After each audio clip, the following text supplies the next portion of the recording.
So guys, itong view namin from Emirates Palace.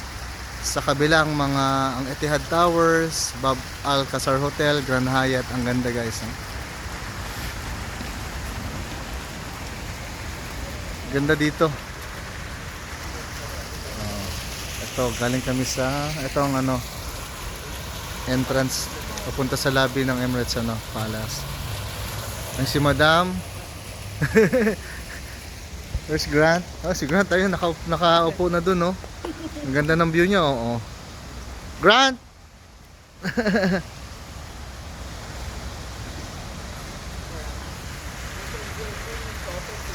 Ay, naka times 8. Abu Dhabi, ganda ng Abu Dhabi actually. Simple lang. Ano meron dito? Hindi masyadong makita eh. Focus niya, umabo na. Anyway, that's it.